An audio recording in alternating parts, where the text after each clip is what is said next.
Terryl, let's talk about a couple of critical terms that are related. Faith and doubt. They're related. You and Fiona have written on this. Crucible of Doubt took up this topic. You and I have spoken about this to various audiences. I deal with this with my students at BYU. Where are we at as a community? Why has this occupied so much of your own writing and thinking here at this point in your career? Yeah. I think we are at a seminal point of transition culturally when it comes to the place of an understanding of faith and doubt in our culture.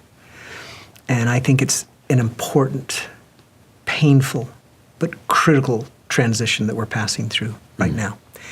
Mormonism is unique, as far as I can tell, as a student of religion, among Christian denominations, maybe world religions, in the emphasis it places on certainty, on epistemological certainty. Joseph Smith used the word many, many, many times. It's become a staple of sacrament meetings. Yeah, it's woven into our practice, right? It's ritualized. We stand up, we express it. Yeah.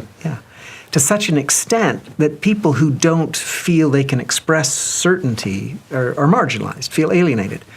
Now, I can't source this. I've looked. But I'm convinced that somewhere I read that President Kimball noted this and said, when I was a child, I don't remember people expressing certainty as often at the podium, but it's become culturally conditioned. And I think that's there's a positive and a negative to that, right? Because the Doctrine and Covenants tells us that one spiritual gift is to know.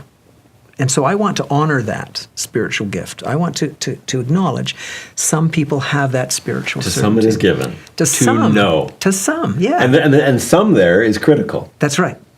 Because it immediately followed, to others is given to believe. Now, many people have taken offense at what they see as my privileging or valuing of the concept of doubt. And I made the tactical error in one of my writings of saying that my spiritual gift is doubt. That was rhetorical overstatement. Because here's how I understand doubt. When Fiona and I wrote the book, The Crucible of Doubt, that expression comes from Dostoevsky. And it's important to know the whole quotation. Dostoevsky says, "It is not as a child that I believe in Jesus Christ. My hosannas have passed through the crucible of doubt."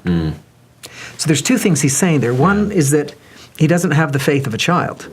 Now, for those who do have the faith of a child, that's wonderful. That's the spiritual gift. The second thing that's important to point out there is he says, my faith has passed through.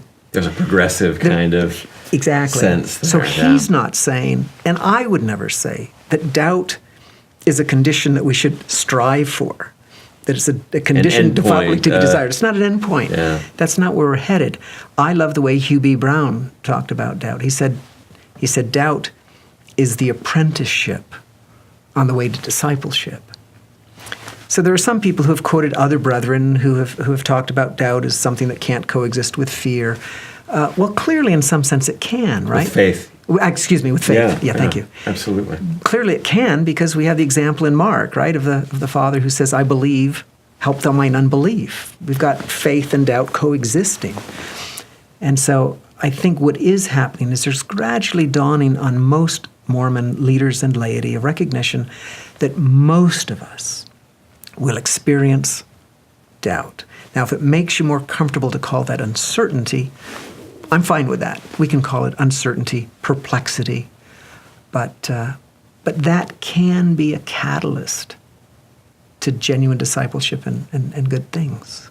I wonder too about that idea of certainty. Is that itself misleading for many of us, because it seems to be an all or nothing kind of gamble. Yeah, I'm either certain or I'm not. There's no space. It feels to some between certainty and lack of, and yet we've got a wonderfully kind of nuanced portrayal in the Book of Mormon. I'm thinking of Alma's seed analogy there, where there is knowledge in that thing. Yeah. But you're in no sense done. The journey of faith's not over. There's this whole world left to experience, even if there is certainty. on this thing. Right. There are those. And then there's this other experience, and then there's that hill to climb. So it could be misleading or even defeating to feel like, well, I sense a kind of spiritual certainty. Have we graduated? Am I done? Is it now just details here on it? That seems to me as a potentially... Well, I think there are two beautiful, beautiful stories from the scriptures that speak to that, right? They're my two favorite testimonies that we find in Holy Writ. And one is Nephi, when he's queried by the angel. Do you know this? Do you understand this? And he doesn't say, oh yeah, I have a testimony of everything. Yeah. He says, I know the Lord loveth his children. I've got that. But I do not know the meaning of all things. Yeah. And that I'm moved every time I read those words, because he's saying I can affirm some of the most beautiful central truths of the universe, but there's so much I still can't affirm. Yeah. Or the blind man, right, who was pushed by some of the Jewish leaders to convict Christ of blasphemy, and he says, look, I don't know. I know that I was blind and now I see. And again, what a beautiful testimony. He testifies of a specific, concrete reality he has experienced. And so I want a space in the church in which people can go up to the podium and say, I don't know if Joseph Smith was a prophet, but I know when I live by his teachings, there's a peace that comes into my life. Or, I don't know if the law of tithing is inspired, but I know when I go to the temple, I feel the presence of God. That's the kind of testimony I want to make room for. That kind of reality could be threatening to some. That we're backing away from the kinds of certainty that's been the bedrock. Yeah, I can imagine an argument that's been the bedrock of LDS practice. But in a way, isn't that making explicit what so many of us experience? It's what we all experience. I think many of us are afraid to acknowledge our uncertainties because we are afraid it's a package deal. And once one pillar crumbles, then the whole edifice will collapse. And I don't think that has to be the case. And I want to emphasize that I still cherish what I think is the unique promise of the restoration that is maybe most beautifully phrased in section 93 of the Doctrine and Covenants, right? It shall come to pass that every soul, right, that forsaketh the sins and cometh unto me and calleth upon my name and obeyeth my voice and keepeth my commandments shall see my face and know. So I think we have this beautiful realm of absolute certain knowledge, the same knowledge of which Alma speaks, that is a possibility. It's a goal for us. But we need to be more gentle with ourselves and with others, recognizing that a lot of us aren't going to get there anytime soon. And I'd hesitate, too, in thinking of it as mechanical. I mean, I'm struck by the description of the one born again in the New Testament. The metaphor is the wind. It comes where it listeth. It goes. It's unpredictable. And I've this has been so powerfully reinforced to me as a parent that as much as I encourage certain acts of devotion and piety in my kids, I cannot promise them that you do A, B, and C, and D will happen automatically, mechanically. That isn't something that I can promise. But what I can say to them is that New Testament thing is that it will come and find you. I don't know when, I don't know where, but faith will come. Right. Answers will come, peace will come, joy will come. I'm confident in that.